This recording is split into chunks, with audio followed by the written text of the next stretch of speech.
कंस मथुरा का एक क्रूर राजा था।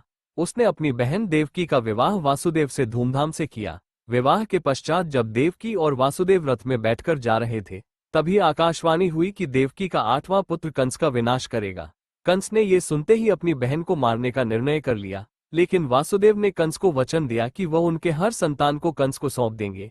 इस वचन के बाद कंस ने देवकी को नहीं मारा, लेकिन उन्हें और वासुदेव को कारागार में डाल दिया।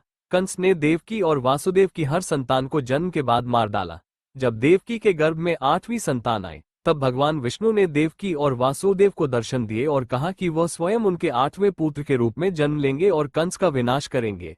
आधी रात के समय अष्टमी तिथि रोहिणी नक्षत्र में श्री कृष्ण का जन्म हुआ।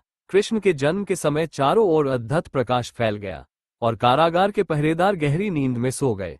वासुदेव के बंधन स्वतः खुल गए और कारागार के द्वार भी अपने आप खुल गए।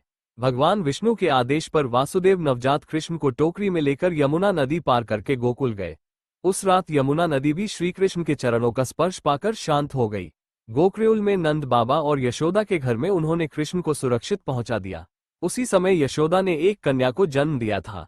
वासुदेव ने उस कन्या को उठाया और कृष्ण को वहां छोड़ दिया। वासुदेव वापस मथुरा लौट आए और कन्या को देवकी के पास लाकर रख दिया। जब कंस को 8वें पुत्र के जन्म का समाचार मिला, तो वह कारागार में आकर उस कन्या को मारने के लिए उठाया, लेकिन वह कन्या कंस के हाथ से छूटकर आकाश में चली गई और देवी रूप धारण कर बोली, हे कंस, तुझे मारने वाला तो गोकुल में जन्म ले चुका है। इस प्रकार भगवान श्री कृष्ण का जन्म हुआ और वे गोकुल में नंद बाबा और यशोदा के संरक्षण में बड़े हुए।